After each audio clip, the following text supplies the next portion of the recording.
3వ అధ్యాయం 7వ వచనం నుండి.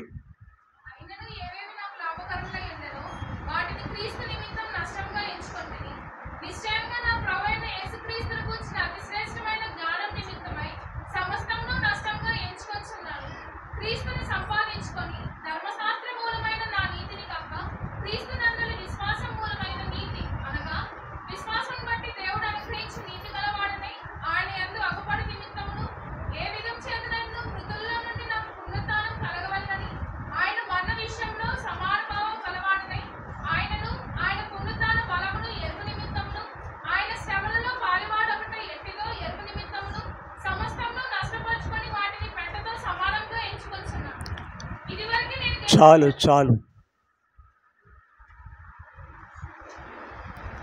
ప్రియులారా,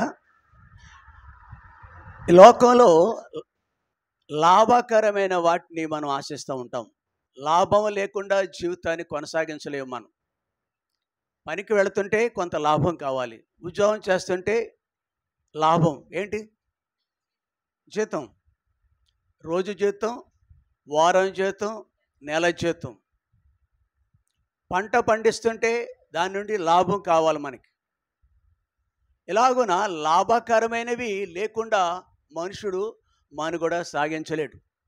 కానీ ప్రభువుని ఎరిగిన తదుపరి ఒక దేవుని యొక్క దాసుని యొక్క జీవితం ఎలా ఉందో చూడండి. ఏటిని ఆశిస్తున్నాడు ఆయన? ఏవేవి నాకు లాభకరములై ఉండెనో వాటిని క్రీస్తు నిమిత్తము నష్టముగా. నష్టం వస్తే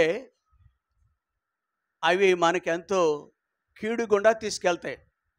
ఏదైనా వ్యాపారంలో నష్టం, పొలంలో నష్టం, చదువులో నష్టం.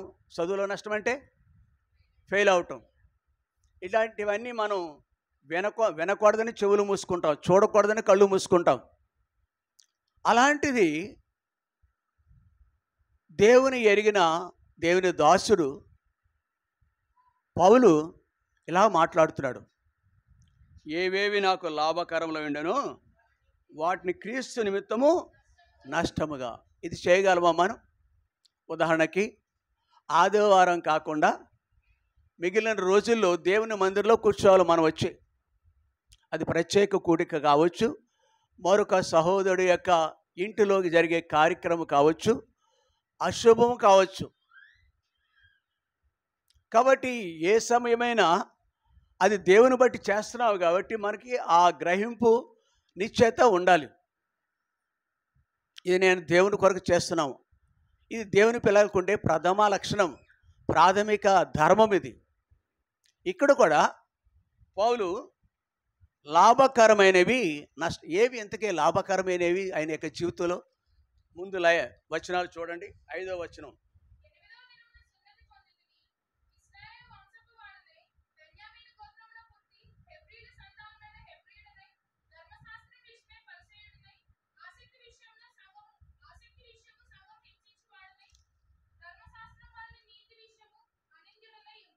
చాలు.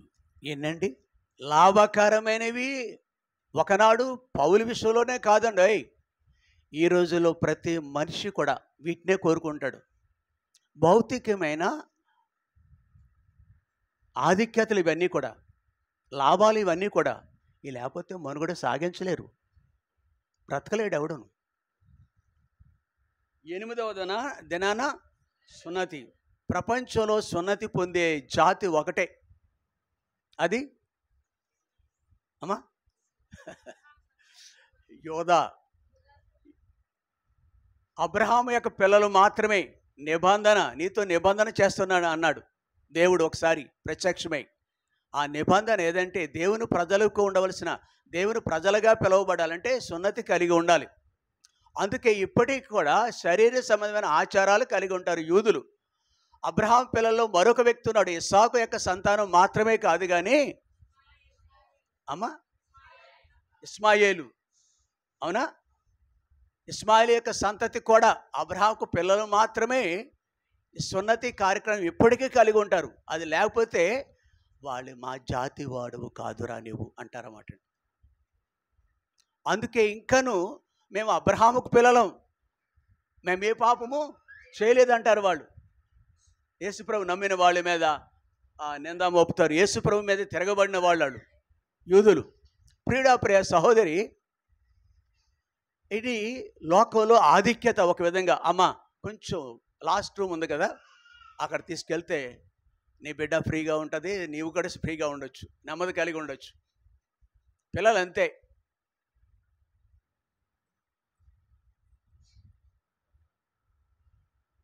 కాబట్టి ఇది నా ఆధిక్యత అంటాడు మొదటిగా.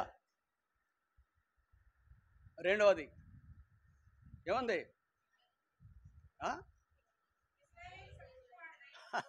ఇశ్రాయేలు సంతతి వాడును. ఒకటి సున్నతి కలిగిన వాడును, రెండవది ఇశ్రాయేలు వంశం వాడును, మూడు బెన్యామీను గోత్రపు వాడును, గోత్రం పుట్టిన వాడును, హెబ్రీయుడును, హెబ్రీ భాష మాట్లాడుట ఆధిక్యత. నాలుగవది భూమి మీద ఆ ధర్మశాస్త్ర విషయంలో అంటే ధర్మశాస్త్ర విషయంలో నిష్ణాతుడు అనమాట. అనర్గళంగా ధర్మశాస్త్రం అంతటిని చెప్పగలిగిన వాడు. గమానేలు పాదాల దగ్గర విద్యను అభ్యసించిన వాడు. ధర్మశాస్త్ర విషయంలో పరిచయుడు, ఉన్నతుడిగా ఉన్నాడు సమాజంలో. అటువారు కొద్దిమందే ఉంటారు. ఈ దినానికి కూడా పరిసయ్యులు, శాస్త్రులు అనేవారు ఆ ఇశ్రాయేలులో అధికులుగా ఎంచబడతారు. వాళ్ళకి ధర్మశాస్త్రం వాళ్ళ యొక్క చేతుల్లో ఉంటుంది. అది ఐదవది. ఆరవది ఆసక్తి విషయంలో ఎలాంటి భౌతికమైన ఆధిక్యతలు ఒక మనుషుడు కలిగి ఉంటే ధర్మశాస్త్రాన్ని బట్టి అనింజుడిగా పిలువబడేవాడు భూమి మీద ఇశ్రాయేలులో కూడా ఎవరు ఉండరు. కానీ పౌలు మాత్రం అనింజుడు, నింద లేను అంటే నిందారహితుడిగా, నీతిమంతుడిగా పిలువబడుతున్నారు అన్నమాట అండి అనింజుడు అంటే ధర్మశాస్త్రం ఎదుట మనము ఏదో రీతిగా తప్పిపోయే వారిగా ఉంటాం. ఉదాహరణకు 10 ఆజ్ఞలు ఉన్నాయి. 10 ఆజ్ఞల్లో ఒకటి మనం మీరే వారిగా ఉంటాం. మనసాక్షి మన మీద వాటిని బట్టి, ధర్మశాస్త్రాన్ని బట్టి నేరారోపణ చేస్తూ ఉంటుంది మనసాక్షి. కానీ ఈ పౌలు ఎలాంటి వాడు? అనింజుడు, నింద లేనివాడు, నీతివంతుడిగా పిలువబడుతున్నాడు. ప్రియ సహోదరి, ఇట్టి ఆధిక్యతలు కలిగిన ఆ మనుషుడు, ఆ వ్యక్తి అధికుడుగా పిలువబడుతున్నవాడు, ఉన్నతుడిగా పిలువబడుతున్న ఆ స్థానం కలిగిన వ్యక్తి ఒకానొక దినమున దేవుడు ఆ దమస్కు మార్గంలో ఇతను దర్శించాడు. దేవుని కుమారుడుగా మార్చబడ్డాడు. ఆ స్వరము అతన్ని పూర్తిగా మార్చివేసింది. కాగా ఎవడైనా క్రీస్తుని దునేడల వాడు నూతన సృష్టి అన్న చెప్పబడిన లేఖనం ప్రకారం బ్రతుకంతా వస్త్రాలు మార్చుకోవటం. ఒకవేళ యూదుడిగా గెడ్డం పెంచుకుంటారు. ఇప్పటికి కూడా అబ్రహాం యొక్క పిల్లలు యూదులు ఇక్కడ మనం చూడంగానే అబ్రహాం యొక్క పిల్లలు కింద ఎంచబడేవారు ఉన్నారు. మన భీమవరంలో కూడా ఉంటారు. ఉన్నారా? ఇస్మాయిల్ యొక్క సంతతి వాళ్ళు. అరే ఎవరికి స్ఫురణకు రావట్లేదా మీకు? ఉన్నారా? ఎవరాళ్ళు? ఏమో ఇలా ఉంటుంది కదా, ఇలాగా. ఏంటది? గడ్డం. అది సాంప్రదాయము, మతాచారం. అది మతాచారం అనమాట అండి. గడ్డాలు పురుషుడు యవనస్తులకు ఒక్కటే వాళ్ళు బాగోదని, సొసైటీలో బాగుండదని పెళ్ళయి పిల్లలు పుడితే మాత్రం వాడు గడ్డంలోకి వెళ్ళిపోతాడు అనమాట అండి. అది సాంప్రదాయం, మతాచారం. అట్లాంటివన్నీ కలిగి ఉండుట ధర్మంగా, గౌరవంగా ఇచ్చారు. ఎవరైనా అలాగున ఉండకపోతే నువ్వు మాలో చెడపుట్టవురా, నువ్వు పోరా అంటారన్నమాట అండి. సొసైటీకి, సమాజానికి జడిసి అనేకులు అలాగున దానికి విలువిచ్చే ఆ కాలంలో మతనిష్ట గరిష్ఠుడైన ఈ యొక్క పౌలు దేవుని యందు విశ్వాసం ఉంచి అవన్నీ మానేస్తున్నాడు. భారతదేశంలో కూడా యేసు ప్రభునందు విశ్వాసం ఉంచి మత సంబంధమైన నిష్ఠంతను ప్రక్కన పెట్టేసి, అమ్మ బిడ్డ ఏడుస్తుంటే ఆ చివరి రూమ్లోకి వెళ్తే ఫ్యాన్ ఉంటుంది, ఫ్రీగా ఉండొచ్చు కొద్దిసేపు, వాక్యం అందించే అంతసేపు. బిడ్డలు మనతో ఉండాలి. అట్టువారిదే దేవుని రాజ్యమని, పరలోక రాజ్యమని దేవుడు అంటున్నాడు. బిడ్డలు ఉండాలి, మన మధ్య ఉండాలి. కొంచెం వాళ్ళని అక్కడ ఉండమ్మా, ఆ గదిలో ఉండు. కాబట్టి ప్రియుడ, ఆ పౌలు ఎంతటి వాడు, ఆ కోవకు చెందినే మరొక వ్యక్తిని భారతదేశంలో మనం చూస్తాం. మతనిష్ట గరిష్ఠుడు, ఔన్నత్యము కలిగిన, సమాజంలో ఉన్నత స్థాయి కలిగిన వ్యక్తి. అతని పేరు దయచేడు భగత్ సింగ్. అటుపైన మూడవ ఉదాహరణ చెప్పాలంటే నీవు నేనే. మనము కూడా అలాగున ఉండాలి. ఈ కోవకు చెందిన బ్రతుకు కలిగి ఉండాలి. ప్రియుడా, అంటే ఎలా ఉండాలి అనే దానికి ఇక్కడ కింది వచనాల్లో ఉంది. ఏవేవి లాభకరములై ఉండేనో పైవన్నీ నాకు సమాజంలో నాకు ఒక ఆధిక్యత ఇస్తుంది, అంతస్తు కలిగి ఉంటాను, మెప్పు గౌరవం ఉంటుంది. లేకపోతే అందరూ దూషిస్తారో అవమానిస్తారు. అవి లేకపోతే ఏదో అంటారు కదా, ఆ మాటలు ఇక్కడ ఉచ్చరించడానికి వీలుపడదు. నలుగురితో ఇంకోటి కు అలాంటి. కాబట్టి అవి లేకపోతే మనుషుడు బ్రతకలేడు. చాలామంది మన ఇంటి ముందు చుట్టుపట్ల చాలామంది నాకు తెలిసినవారు, నేను తెలిసిన వాళ్ళు ఉన్నారు. అమ్మా, నేను తెలిసిన వాళ్ళు, నాకు తెలిసిన వాళ్ళు కొంతమంది హైందవ ప్రియులు ఉన్నారు. అన్నయ్య గారు రండి, ఇంటికి రండి ఒకసారి అని గౌరవిస్తారు, వాక్యం చెప్పించుకుంటారు, ప్రార్థన చేయించుకుంటారు. కానీ అమ్మ నువ్వు కూడా ఆదివారం రారా, క్షమించండి అన్నయ్య గారు అంటూ ఉంటారు. అట్టి వారిలో ఒక ఆవిడ పేర్లు కొంతమంది, ఆవిడ ఇంటికి మిగిలిన వాళ్ళు కూడా వెళ్తూ ఉంటారు. కొందరు ఉన్నారు ఇంకా వాటికి ప్రాధాన్యత. కానీ ఇక్కడ పౌలు మాత్రం ఏవేవి నాకు లాభకరములు ఉండేనో వాటిని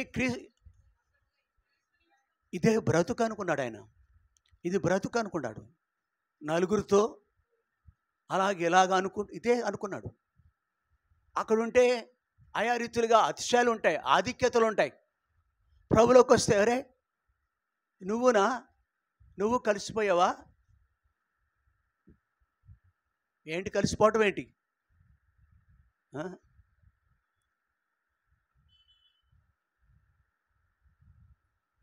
ఈయన ఏది ప్రాముఖ్యత ప్రభు నమ్మిన తర్వాత ఇక్కడ చెప్తున్నాడు కదా, మొదటిగా నిశ్చయముగా నా ప్రభుని యేసుక్రీస్తుని గురించిన అతి శ్రేష్టమైన జ్ఞానము నిమిత్తము సమస్తమును, యేసు ప్రభుని గురించిన జ్ఞానము తెలుసుకోవటానికి, యేసు ప్రభు ఎట్టివాడు, యేసు ప్రభు ఎవరు, అయ్యా యేసు ప్రభు ఎవరు అనేది తెలిసిందే మీకు? ఆయన తెలిస్తే ఆయన కొరకు మన ప్రాణాన్ని కూడా ఇవ్వటానికి వెనుకాడు. మన దినాల్లో ఒక వ్యక్తి, యేసు ప్రభుని ఎరిగిన వ్యక్తి, కోట్లాది ఆస్తి సంపాదకుడు అయినప్పటికీ తన ఆస్తిని ఇతరులకు ఖర్చు పెడుతూ, అనాథులకు ఖర్చు పెడుతూ, తన ప్రాణాన్ని సహితం నిర్లక్ష్యపెట్టి సత్యమును బోధించే విషయంలో కొంచెం అతిగా, లేక ఇతరులకు మిగిలిన వారికి అవతల ఉన్న సామాజిక వర్గానికి కెట్టని రీతి, సత్యమును చెప్తే ఒప్పుకోని రీతిగా ఉన్న వారికి దగ్గరికి వెళ్ళి ఆ విషయాలు బోధించినప్పుడు ఎంత కీడు వస్తుందో అతనికి తెలుసు. కానీ క్రీస్తు ప్రేమ నుండి ఏదైనా నన్ను, మనమైతే నాన్న మన ప్రభువుని కలిగి ఉందాం, కానీ అట్లాంటి వ్యక్తులుగా ఉండొద్దు నాన్న, నలుగురి చేత ద్వేషింపబడే వ్యక్తిగా, నలుగురికి ఇబ్బంది కలిగే వ్యక్తిగా మనం ఉండకూడదు అని మన తల్లిదండ్రులు, మన తోటివారు అడ్డగించవచ్చు. కానీ ఆ వ్యక్తులు మాత్రం నిజముగా దేవుని ప్రేమించేవారు, ప్రాణముని ఏమాత్రమును అట్టి వారిలో మన కొద్ది రోజుల క్రితం ఎవరండి, ఆ కవుకు చెందిన మనం చూసే వ్యక్తి దృష్టాంతాలు చెప్తున్నాను. ఒకరు భగత్ సింగ్, మొన్న దైవజనుడు భగత్ సింగ్, నిన్న మరొక క్రీస్తును సంపాదించుకొని, క్రీస్తును సంపాదించుకునేట కొరకు, అమ్మా క్రీస్తును సంపాదించుకునేట కొరకు ఏవేవి నాకు లాభకరములై ఉన్నామో వాటిని ఐ డోంట్ వాంట్. డబ్బు అక్కర్లేదు నాకు, స్థాయి అక్కర్లేదు భూమి మీద నాకు, ఇవన్నీ అక్కర్లేదు, మనుషులు కల్పించినవన్నీ వంశపారంపర్యమైనవన్నీ నాకు అక్కర్లేదు అని ప్రభువుకు అప్పగించుకునే వారిలో ఒక వ్యక్తి క్రీస్తు గురించిన జ్ఞానము సంపాదించాలంట. ఒకడు పని చేస్తా, అమ్మ జ్ఞానము సంపాదించడానికి మనం ఏం చేస్తామంటే మనము జ్ఞానం సంపాదిస్తాం, మన పిల్లలకు జ్ఞానాన్ని ఉపదేశిస్తాం. జ్ఞానం సంపాదించుకోవటానికి మనం ఏం చేస్తామంటే మన పిల్లల కొరకు ఎంత తాపత్రయపడతామో. LKG to PG, UKG to PG అంటే పెద్ద పెద్ద చదువుల వరకు లక్షల రూపాయలు మన స్తోమతకి మించి కూడా, మన శక్తి లేదు, సామర్థ్యం లేదు, కానీ మన పిల్లలకు ఉన్నతమైన జ్ఞానం సంపాదించుకోవాలి. దాని వెనుక కూడా ఒక ఉద్దేశం ఉంటుంది, జీవనోపాధి దొరుకుతుంది. కానీ వాటి కొరకు మనం లక్ష్యాలు పెట్టాలి. మన బిడ్డలు రాత్రి 10-12 గంటల వరకు చదువు దగ్గర ఉండాలి. ఏటికైతే మనం ప్రాధాన్యత ఇస్తున్నామో రాత్రి 10-11 గంటలు, మరలా ఉదయం తెల్లవారుజామున ఆ బిడ్డల కొరకు లేస్తాం. మనం వాళ్ళను కూడా లేపుతాం, వాళ్ళు సిద్ధపరుస్తాం. ఆ పనిలో మనం కూడా ఎంతో అలసిపోతాం. మంచిది. తాత్కాలికంగా కనిపించే ఈ యొక్క మేలు, ఈ జ్ఞానం, మన పిల్లలు సంపాదించే ఈ జ్ఞానం కొరకు అంత ప్రాధాన్యత ఇస్తుంటే, యేసు ప్రభువుని గురించి జ్ఞానము నేర్పే, సత్యములు తెలియజేసే ఆ పరిశుద్ధ గ్రంథానికి ఎక్కడైనా మన పిల్లలకు తావు ఉందా? ఎక్కడైనా మన పిల్లలు తావిస్తారా? పరిశుద్ధ గ్రంథానికి చోటిస్తారా? లేదు. సమయం ఇస్తారా? ఎంత ఖర్చు పెట్టాలండి మన పిల్లలకి మనం? అయ్యా, యేసుక్రీస్తుని గురించిన ఏం జ్ఞానం అండి ఇది? అతి శ్రేష్ఠ. It is not equal to 10th class, intermediate or PG. నీవు డబ్బు ఎంత ఇచ్చినా కానీ, లక్షల కోట్లాది ఇచ్చినా కానీ, యేసు ప్రభు సంబంధించిన, యేసు ప్రభుని గురించిన జ్ఞానమును మన పిల్లలకు సంపాదించలేము. మనం కేవలం ఉచితంగా ఇవ్వబడుతుంది. అది ప్రభు దగ్గరకు వస్తే చాలు, ప్రభు గ్రంథాన్ని చదివితే చాలు. జస్ట్ తపనంతా కూడా మనకి భౌతికమే. అందరూ నడిచే మార్గంలో నడుస్తాం, కానీ ప్రభుని కలిగి ఉన్నామని చెప్పుకునే మనము ప్రభుకి ప్రాధాన్యత ఇవ్వాలి. ఆయన గురించి జ్ఞానం సంపాదించాలి. మన పిల్లలు కూడా అదే మార్గంలో నడిచే వ్యక్తులుగా ఉండాలి. దాని కొరకు ద ఓన్లీ సోర్స్ ఈజ్, ఒకే ఒక మార్గం ఏంటండి? పరిశుద్ధ గ్రంథం. అందుకే ఆ కీర్తనకారుడు మొదటి అధ్యాయంలో ఎలా చెప్పాడు? దుష్టులు ఆలోచన చెప్పున్నాడు, ఒక పాపుల మార్గం నిలువక, అపహాసకులు కూర్చుండి చోటను కూర్చుండక. ఎంతమంది ఈరోజు బహుశా ఎలా అంటాను నేను, ఆ మంచి జ్ఞానం ఇచ్చే, అతి శ్రేష్టమైన జ్ఞానం ఇచ్చే పరిశుద్ధ గ్రంథం దగ్గరికి వెళ్ళామా? టిఫిన్ దగ్గరికి వెళ్ళాం, ద్రవ పదార్థాల దగ్గరికి వెళ్ళాం, సుఖ సౌకర్యాలు ఇచ్చే ఇంకా ఏవో వాటి దగ్గరికి వెళ్ళాం. ప్రభు గురించి జ్ఞానం ఇచ్చే అతి శ్రేష్టమైన జ్ఞానము నీ చదువు కంటే, నీ ఉద్యోగం కంటే అట్టిది మరి ఏదైనా కానీ ప్రియ సహోదరి, ఇవి మనకు మేలు. అతి శ్రేష్టమైన జ్ఞానాన్ని ఇస్తుంది. 1 పరిశుద్ధ గ్రంథం, 2 దేవుని యొక్క వాక్యము వినుట. ఆ జ్ఞానం సంపాదించాలంటే వాక్యాన్ని చూడండి. అక్కడ కీర్తనల గ్రంథం 1వ అధ్యాయంలో 2వ వచనమేనా ఆ మాట చదివి, యెహోవా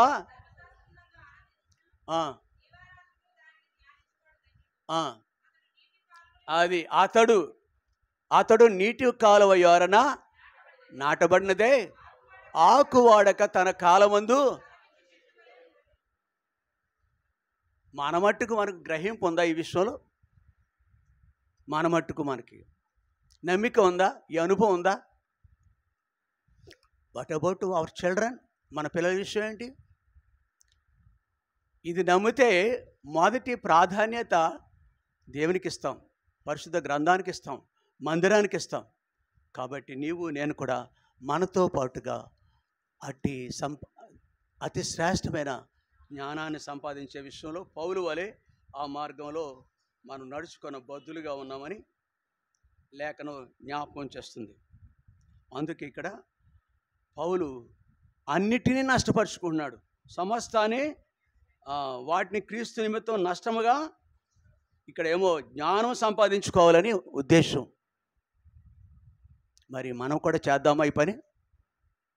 యేసు ప్రభు గురించి జ్ఞానం సంపాదించే విషయంలో మనతో పాటు మన పిల్లలను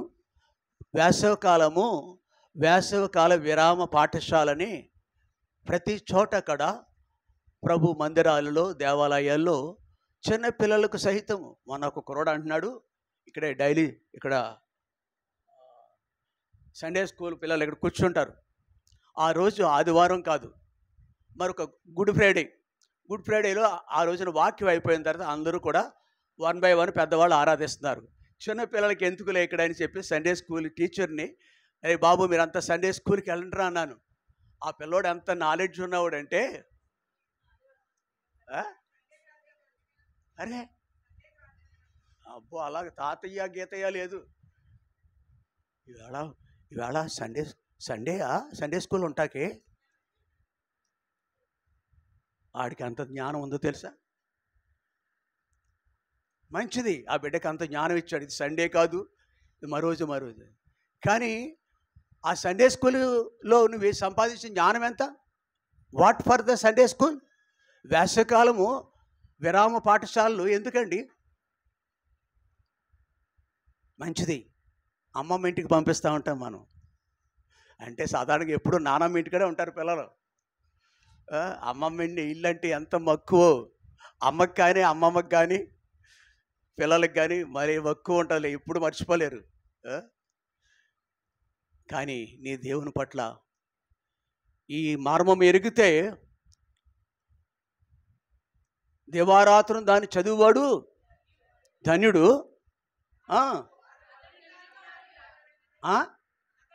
అతడు నీటి కాలువ ఎవరన నాటబడినదై ఆకు వాడక తన కాలం ముందు ఫలమిచ్చు.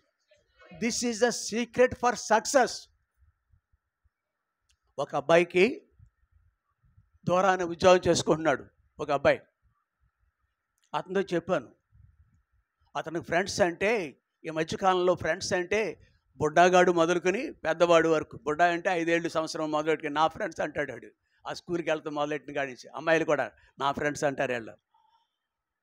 వాళ్ళు ఆ సర్కిల్లో వీళ్ళు దేవుని పిల్లలుగా జీవిస్తున్నారు. కానీ మన పిల్లలు ఇక్కడి నుంచి వెళ్ళి ఉద్యోగాలు చేసుకునే వాళ్ళు స్నేహితులకు కూడా ప్రాధాన్యత ఇస్తారు అక్కడ వాళ్ళు. మంచిది, అది విశ్వాసాన్ని కాపాడుకుంటున్నారు, స్నేహితులు కూడా కలిగి ఉన్నారు. ఒక అబ్బాయితో అన్నాను, necessity is the key of the success in your life అన్నాను. Necessity is the key of the success in your life. అవసరత అనేది ఒక వ్యక్తిని ఆ రంగంలో విజయుడిగా చేస్తుంది. ఉదాహరణకి ఐఏఎస్ ఆఫీసర్ అవ్వాలనుకుంటున్నాడు, అది అవసరం. ఐఏఎస్ అవ్వాలనేది అవసరం. ఐఏఎస్ ఆ పెద్ద ఉన్నత స్థాయికి వెళ్ళటానికి ఏం కావాలి? శ్రమ కావాలి, కష్టపడాలి. అవునా? అది నెసెసిటీ. అవసరం ఏంటి? కష్టపడుట అనేది అవసరం. నువ్వు ఆ పని చేయట్లేదయ్యా, దేవుని కొరకు ఏమైనా సమయం ఇస్తున్నావు నువ్వు? వాక్యాన్ని, పరిశుద్ధ గ్రంథానికి తావుందా నీ యొక్క డే టు డే లైఫ్లో? సారీ, ఆ కుర్రాడు ఏం చెప్పాడని సారీ చెప్పాడు. తగినంతగా దేవునికి సమయం ఇవ్వట్లేదు.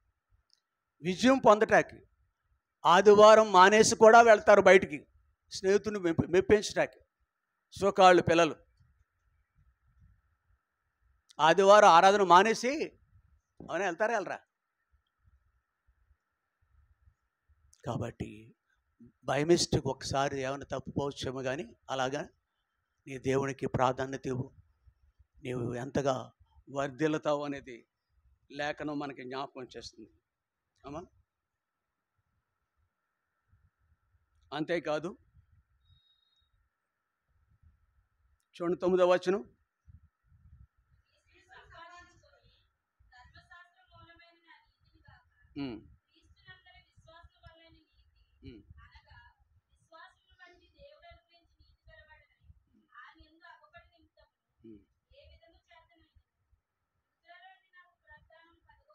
తొమ్మిదవ వచనంలో క్రీస్తుని సంపాదించుకొని ధర్మశాస్త్రం మూలమైన నీతిని కాక. ప్రియులారా, మనుష్య సంబంధమైన నీతి అందరి దృష్టిలోనూ యోగ్యంగా కనబట్టు మనుష్య సంబంధమైన నీతి.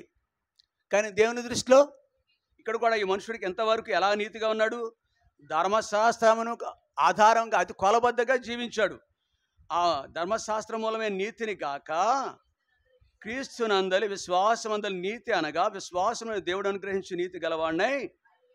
ఈ రెండవదండి. మొదటిది ఏమనుకున్నాం మనం? యేసుక్రీస్తుని గురించిన జ్ఞానం సంపాదించాలి. ఎలా సంపాదిస్తాం? ఎంత డబ్బు ఖర్చు పెట్టాలి? నీ బిడ్డకి ఎంత ఫీజు కట్టాలి? బైబిల్ ఇక్కడ మందిరంలో ఆ జ్ఞానం దేవుని మందిరం మాత్రమే ఇస్తుంది. బైబిల్ యేసుక్రీస్తుని గురించిన జ్ఞానం బైబిల్ మాత్రమే ఇస్తుంది. 1 గ్రంథము, 2 మందిరం, అంతే. 3 దేవునితో సహవాసం. Bible, prayer house and then fellowship with the మనవాళ్ళు అనే వాళ్ళతో సహవాసం ఉంటుంది. ఫ్రెండ్స్, మన ఏజ్ గ్రూప్ వాళ్ళతో సహవాసం ఉంటుంది. నీకు ఇలాగ అనేకమైన ప్రాధాన్యత ఇస్తావు. Are you giving priority? ప్రాధాన్యత ఉందా అని చెప్పగలడా? కాబట్టి మొదటగా దేవుని గురించిన జ్ఞానము సంపాదించుకుందాం.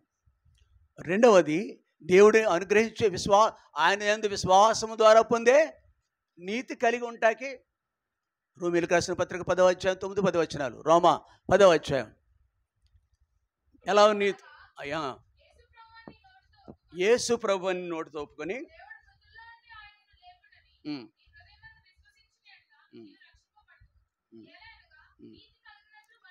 ఏలనగా నీతి కలుగునట్టు మనుషుడు హృదయంలో విశ్వసించి, అరే what is simple it is. చూడండి, రోమపత్రిక లూకాసు వార్త 7వ అధ్యాయం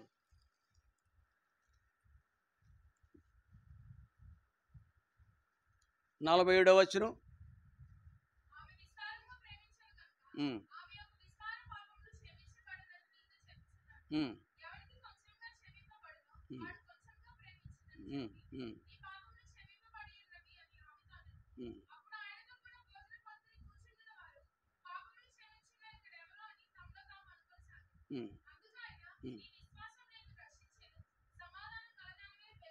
ఎంత సింపుల్ అమ్మ, వినండి. ఎంత తేలికగా సామాన్యమైన రీతిగా దేవుని కుమార్తెగా మార్చబడింది ఈవిడ. లోకమందరి చేతన వ్రేలు పెట్టి చూపించబడింది, ఎంచబడింది, తృణీకరింపబడింది, త్రోసివేయబడింది. ఎవరు? ఆ పేరు ఎవరు చెప్పారు మీకు? ఆమె పేరు అదే అని ఎవరు చెప్పారు? ఆ ఊరోళ్ళంతా పిలుస్తున్నారు, మనం కాదు. ఆ ఊర్లో ఒక స్త్రీ తృణీకరింపబడింది, త్రోసివేయబడింది, ఎంచబడింది, ఛీ అన్నట్టుగా మాట్లాడారు. ఆ ఒక స్త్రీని వ్రేలు పెట్టి చూపించి, అదే స్త్రీ ఒకానొక దినమున నీవు వచ్చినట్టుగానే ఆమె కంటే గొప్పవాళ్ళు ఇక్కడ ఎవరు? క్షమించండి నన్ను, మనం అధికులము. బైబిల్ చెప్పే మాట అది. నీతిమంతుడు లేడు. ఎస్, అవునా? నాగేశ్వరరావు గారు ఒక ఆయన సహోదరుడు వచ్చారు ఇక్కడికి, పేరు రాసి పంపించారు. ఆ స్త్రీ రాగానే ఎలా వేసుకున్నాడు? నోటి మీద చేయి వేసుకున్నాడు. ఎవరు? అరే, అంత బైబిల్ చూడక్కర్లేదు మీరు. అవును, ఇంటి యజమాని, పరిచయుట ఉన్నతమైన స్థాయి కలిగిన వాడు. మన సమాజంలో కూడా ఉన్నతులు కొంతమంది ఉంటారు. మన బ్యాంక్ కాలనీలో ఉండవచ్చు, పట్టణంలో ఉండవచ్చు. అలాంటి బాపత ఆ వ్యక్తి. వాళ్ళందరూ ఎంచుతున్నారు కానీ, త్రోసి వేస్తున్నారు కానీ, వ్రేలు పెట్టి చూపించి, అమ్మా అటు చూడొద్దు మీరు. కానీ దేవాతి దేవుడు, ప్రభు ఇక్కడ ఉన్నాడు. ఆయన దగ్గరకు వచ్చినప్పుడు ఆయన ఎంత తేలికగా ఆమె విస్తారంగా ప్రేమించను కనుక ఆమె యొక్క విస్తారమైన పాపములు what ever it may be, మన గత స్థితి ఏమైనప్పటికీ మీ పాపములు రక్తము వలె, అది అర్థమైందా? మన పాపం ఎంతటివైనను, how great our lord is. ప్రభు ఎంత గొప్పవాడండి. ఆయన గొప్పవాడే, కానీ ఎంత ధన్యత అండి రెండవది మనకి, అవునా కదా? అట్లాంటిది కాబట్టి ఇక్కడ ఆ సత్యం ఎరిగినాడు. ఇంతవరకు నేను గురుడివాడుగా ఉన్నాను. పౌలు అంటున్నాడు అన్నమాటండి, నా మతాన్ని బట్టి, నా కులం యోధా కులం,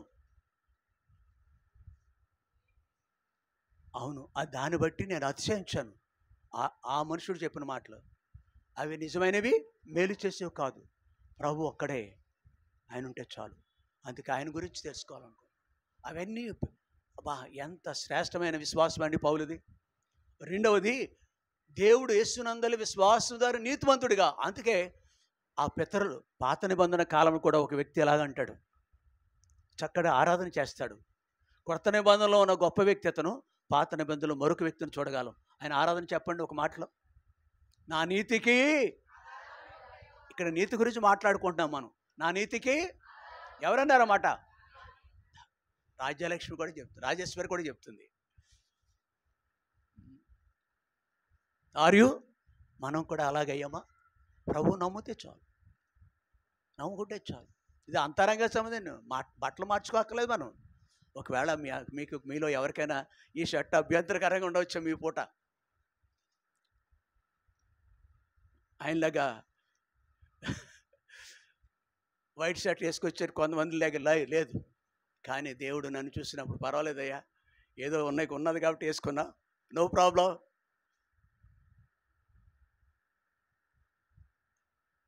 మనుషులు బాహ్య రూపాన్ని, దేవుడికి ఏం కావాలి? అంతరంగం కావాలి. నీ అంతరంగము బలలోకి వెళ్ళకపోవడం, మన అంతరంగాన్ని శుద్ధి చేసే రక్తం అందుబాటులో ఉంది. వాక్యం ఉతుకుని దగ్గర కడుక్కుందాం నీతిగా. ఒకవేళ వారంలో ఏదైనా ఈ విషయంలో మన మనసాక్షి మనం నిందారోపణ చేస్తుంది అనుకోండి. హెబ్రీయులు రాసిన పత్రిక 10వ అధ్యాయం ఈ భక్తుడు ఎలా ఉన్నాడు చూడండి. హెబ్రీయులు రాసిన పత్రిక 10వ అధ్యాయం ఎక్కడి నుంచి చదువుతారు? 22 నుంచి చదువు.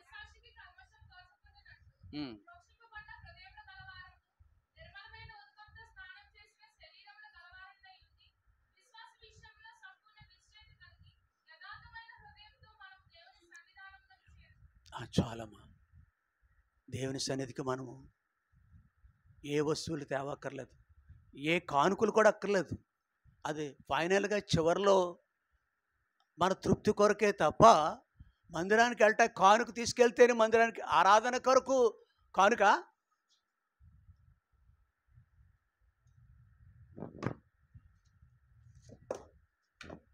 అందరూ వెళ్ళాలంటే ఏదైనా వెంకాయో వంకాయో వెళ్ళాలి కదా.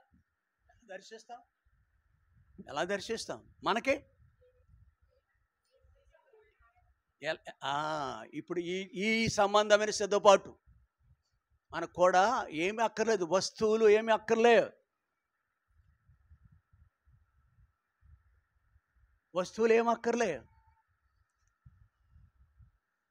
ఇక్కడ. అందుకే హెబ్రీయులు రాసిన పత్రిక మరొకసారి చదవమాట.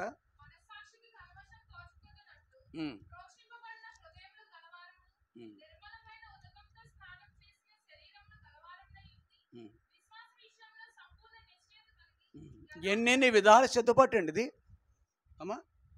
మనస్సాక్షి కల్మషం తోచుకుంటూ ప్రోక్షిపమైన హృదయం కలవారమై నిర్మలమైన ఉదకం.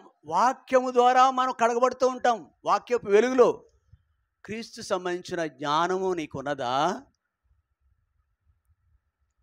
ప్రభు గురించి ఏమైనా తెలుసునా నీకు? ఏబిసిడీలు మాత్రమే కాదు, డిగ్రీలు కలిగి ఉన్నాం మనం. అయితే నీ ప్రభు గురించి, ఆయన ఎవరైనది అనుభవం కలిగి ఉంటే, ఈ మనుషులే కాదు మరొక మనుషులు కొత్త నిబంధనలో అతి సామాన్యుడు కనిపిస్తాడు. లూకాసు సువార్త 19వ అధ్యాయంలో చూడండి. మళ్ళీ ఇక్కడి నుంచి అక్కడికి వెళ్దాం. మనస్సాక్షిని నిర్మలంగా ఉంచుకున్న వ్యక్తి. లూకాసు సువార్త 19వ అధ్యాయం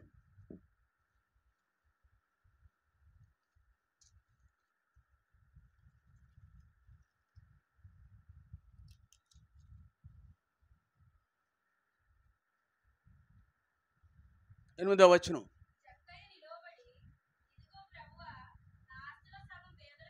ఒకప్పుడు మనకి ప్రతి మనుషుడికి ఆధారం ఏంటి? ఆస్తి. కానీ ఏమిటిది, ఒక మనుషుడు ఒక రోజున అకస్మాత్తుగా ఎలాగంటున్నాడు, ప్రభు ఇదిగో ప్రభువా నా ఆస్తిలో సగం పేదలకు. మొదటిది అది. రెండవది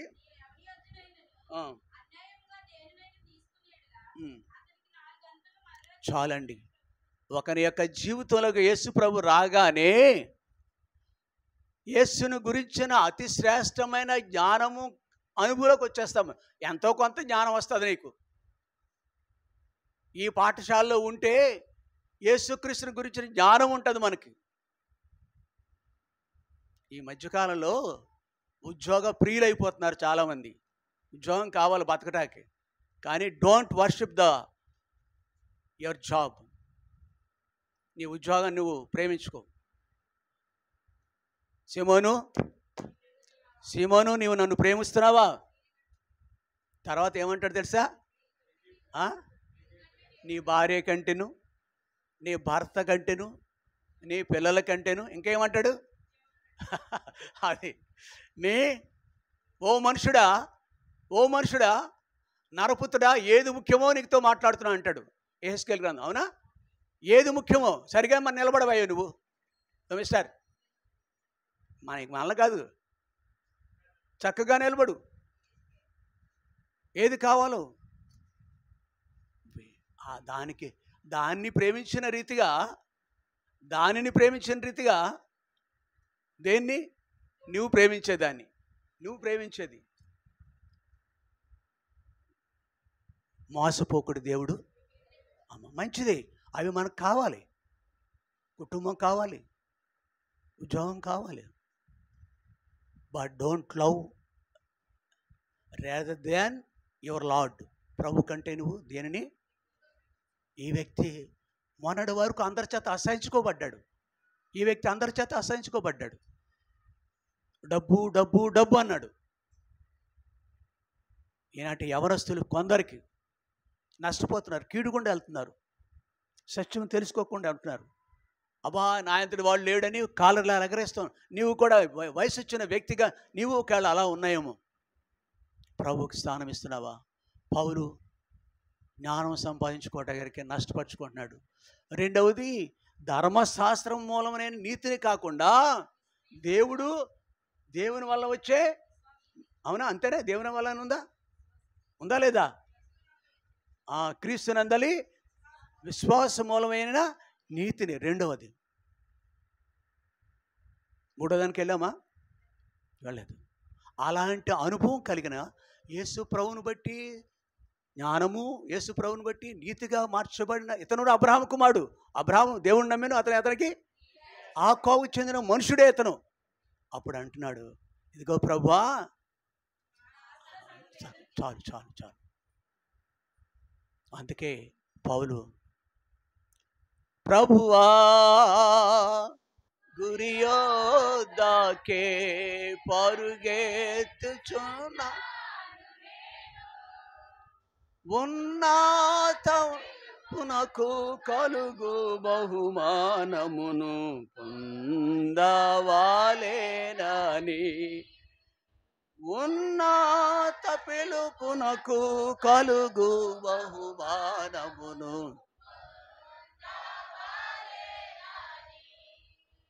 ప్రభువా అంటే ఎక్కడుంది? పౌలు యొక్క దృష్టి ఎక్కడుంది? ఉన్నతమైన పిలుపు, పరలోక సంబంధమైన పిలుపు, పరిశుద్ధమైన. How great the call is. ఆ పిలుపు ఎంత గొప్పదో అమ్మా. ఆయా పిలుపులు వస్తూ ఉంటాయి మనకి అప్పుడప్పుడు. బొట్టు పెట్టి కూడా చెప్తారేమో, పిలుస్తారేమో. యేసు ప్రభు పిలుపు ఎంత గొప్పదో. ఆయన నిన్ను నన్ను పిలిచాడు. ఆకలి ఉండదు, దప్పిక ఉండదు, అట్టిది మరి ఏది కూడా యేసుక్రీస్తు నుంచి మనల్ని వేరు చేయలేదు. పౌలు వలె, సౌలయుండి పౌలుగా మార్చబడిన ఆయన వలె మన యొక్క గురి ప్రభు మీద ఉంచుకుందాం. సామాన్యమైన ఆయన గొప్ప సమాజంలో ఇతడు ఆయన గొప్పవాడు, అతి సామాన్యుడు ఇతను. లూకాసు వార్త 19వ అధ్యాయం చూసిన వ్యక్తి అందరి చేత హీనముగా చూడబడ్డాడు. అవునా కదా? లూకాసు వార్త 19వ అధ్యాయంలో ఉన్న వ్యక్తి అది ఆ మాట అందరూ ఏమని పిలిచే పేరు పేరు మార్చి పేరు పెట్టి పిలిచేవారు కాదు. ఏమంటున్నారు అతన్ని? అరే, ఆ స్త్రీని కూడా అలా పిలిచారు కదా. హౌ బికేమ్ బ్లెస్డ్, హౌ ఆమె ఎంతగా ధన్యుడైపోయిందో, ఇతను ఎంత ధన్యుడైపోయాడు, ప్రభువులో ఆనందిస్తున్నాడు, ప్రభు యొక్క విలువను తెలుసుకున్నాడు. బహుశా ఆ మాట రాయబడలేదు, కానీ ఈ జక్కయ్య దగ్గర అతను అన్నీ విడిచిపెసి ప్రభువును వెంబడించి ఉంటాడు. ఎవరు? శాన అనే దయ్యం పట్టిన వ్యక్తి కూడా, ప్రభు నేను నీతో కూడా అన్నాడా లేదా? అలాగా ప్రభు కొరకు అంతే, ఇంకా వెంబడిస్తున్నాడు, ప్రభువును వెంబడిస్తున్నాడు నిండు హృదయంతో. కాబట్టి మనమును ఇంకా ఈ పౌలు గురించి మరొక మాట చూసుకుందాం. అక్కడే ముందుకు చదువు. ఫిలిప్పీయులకు రాసిన పత్రిక, ఇది మూడవది. మొదటిది ఆయన గురించి జ్ఞానము కావాలి, రెండవది నీతి కలిగిన మార్గంలో నడుచుకోవాలి, నీతిని కలిగి. మూడవది పునరుద్ధానము కలిగి ఉండాలి, పునరుద్ధానంలో పాలు భాగస్తుడిగా ఉండాలి, పునరుద్ధాన శక్తిని పొందాలని. నేను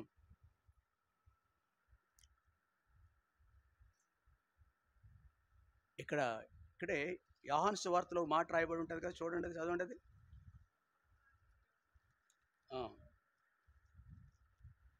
ఆరవ అధ్యాయమా? చదువునా?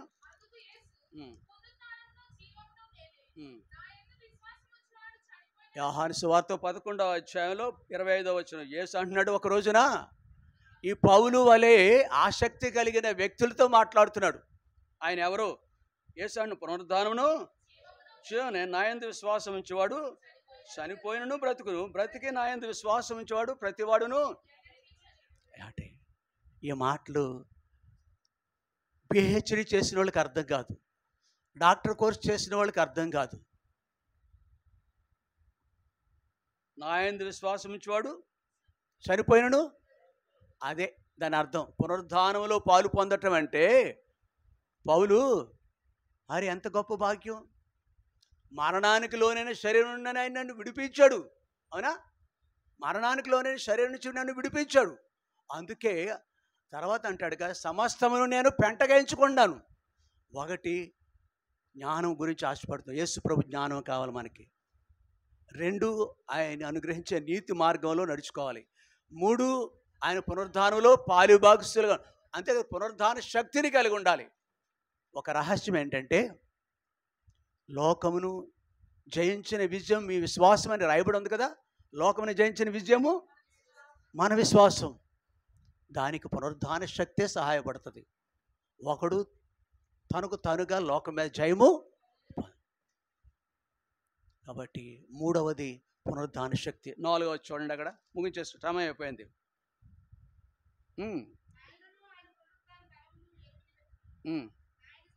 ఆయన శ్రమలలో పాలుబడుట ఎట్టుదో ఎరుగు నిమిత్తమును సమస్తమును. 4వది ఏంటంటే, 4వది 5వది, అది 4వది. ఆయన శ్రమలలో ఎంతైనా కష్టం, మానము సహితము, ఏది కూడా ప్రభు మార్గాల్లో ఉన్న వారిని మనల్ని వేరు చేయలేదని లేఖనాలు మనకు సెలవిస్తున్నాయి. పౌలు గురించి ఒక మాట చదువుకొని ఎంతగా శ్రమ పట్టాక ఇష్టపడ్డాడో ప్రభు గురించి. నువ్వు ఎప్పుడైనా ప్రభు కొరకు వీధుల్లో సువార్త పత్రికలు పెట్టుకుని నడిచవలేదో కానీ, ప్రభుని బట్టి నువ్వు ఎప్పుడైనా ఎవరి చేత, మీ ఇంటి వాళ్ళ చేత అయినా నిందింపబడ్డావో లేదో నాకు తెలియదు, కానీ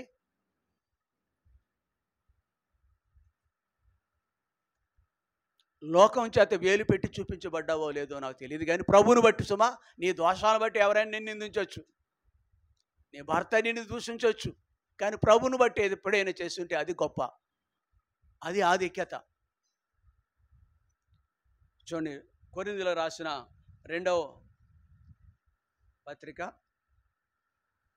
కొరింథీయులకు రాసిన 2వ పత్రిక 11వ అధ్యాయం 23 నుంచి.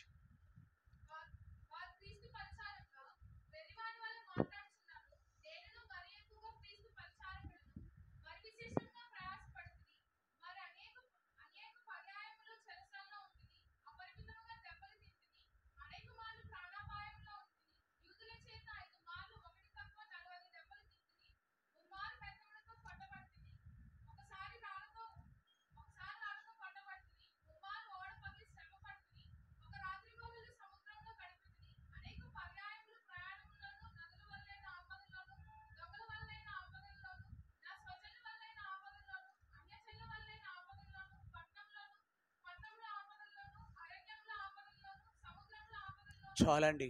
మీ బైబిల్ చూసారా? ఎంతమంది చూశారు బైబిల్? ఎక్కడ రాయబడిన మాటలు ఇవి? కొరింథీయులకు రాసిన 2వ పత్రిక 11వ అధ్యాయము 23వ వచనం నుండి 26వ వచనం వరకు ఎన్నేనండి అని లెక్కింప సఖ్యము కాని శ్రమల గుండా బాధల గుండా వెళ్ళాడు. అందుకే లేఖనం ఎలా సెలవిస్తుంది, ఎవడైనా నన్ను వెంబడింప గోరిన ఎడలా తను ఉపేక్షించుకొని తన సిలువనెత్తుకొని, అంటే కావాలని కొయ్య సిలువోటు చేసుకుని వీధుల్లో నడవక్కర్లే మనం. అయ్యా లేదు, సిలువ గుర్తుతో ఉన్న బంగారపు వస్తువులు, బంగారపు వస్తువు మీద సిలువ గుర్తు వేసుకుని, ఉంగరం మీద సిలువ గుర్తు వేసుకుని పెట్టుకుంటే అది సిలువ ధరించడం కాదు. ఏంటి మీ అమ్మగారితో మాట్లాడతా కాదు టైం. సిలువ మోయటం అంటే అన్యాయంగా మిమ్మల్ని ఇతరులను నిందించి హింసించి దూషిస్తున్నప్పుడు నువ్వు ధన్యుడువు యేసు ప్రభుని బట్టి. అలాగని అది సిలువ అంటే. కొందరికి భార్యే సిలువుగా ఉంటుంది, భర్తే తమ యొక్క పిల్లలే సిలువుగా ఉంటారు, వాళ్ళే దూషకులుగా హింసకులుగా ఉంటారు. అట్లాంటి సమయంలో ఈ ఎంతగా భరించాడో ఈ దాసుడు, దేవుని దాసుడు. ప్రియుడా, ప్రభు కొరకు శ్రమ పట్టు ఎట్టిదో ఎరుగు నిమిత్తమును. అవునా? మొదటిది ఏంటి? ఆయన గురించిన జ్ఞానం సంపాదించుకోవాలి. రెండవది ఆయన నీతిని కలిగి ఉండాలి, ఆయన ఇచ్చే నీతి, దాన్ని బట్టి నీతిమంతులుగా జీవించాలి. రెండవది. మూడవది పునరుద్ధాన శక్తిని ఎరగాలి, పునరుద్ధాన బలమును కలిగి ఉండాలి. అలాగా లోకాన్ని జయించగలం పునరుద్ధాన శక్తి ద్వారానే మనం. నాలుగవది, ఆయన శ్రమలలో కొందరికే పరిమితమేమో. ఇక్కడ కూర్చున్న వాళ్ళు ఎంతమంది ఉన్నారు ప్రభు కొరకు శ్రమ పట్టా కూడా నేను ఇష్టపడతాను.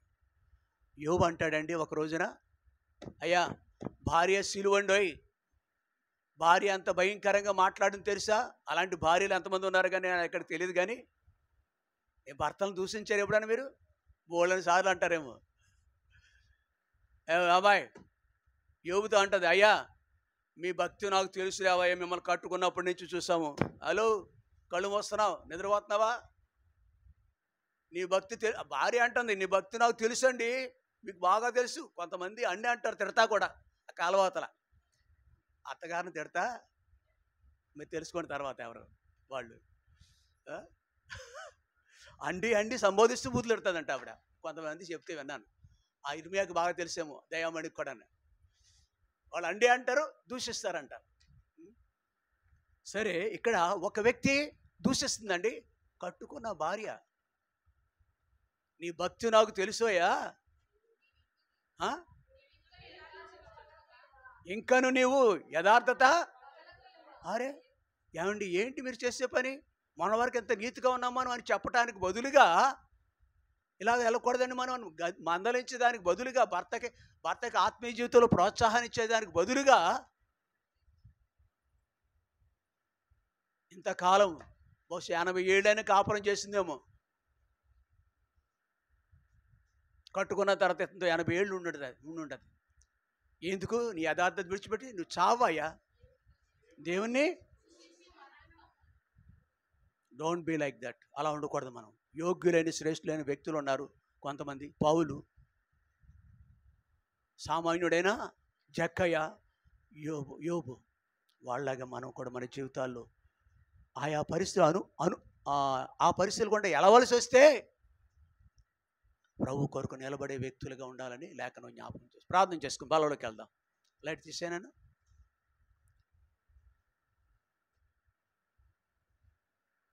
మోహన్ వాళ్ళ కొరకు ప్రార్థన చేస్తాడు.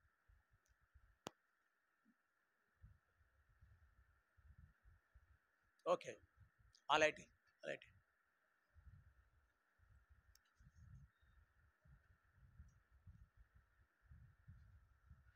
కళ్ళు మూసుకుందాం కొన్ని నిమిషాలు. మనకు ప్రేమ విందు ఉంది, కంగారు పడి వెళ్ళిపోవద్దు ఎవరు కూడా.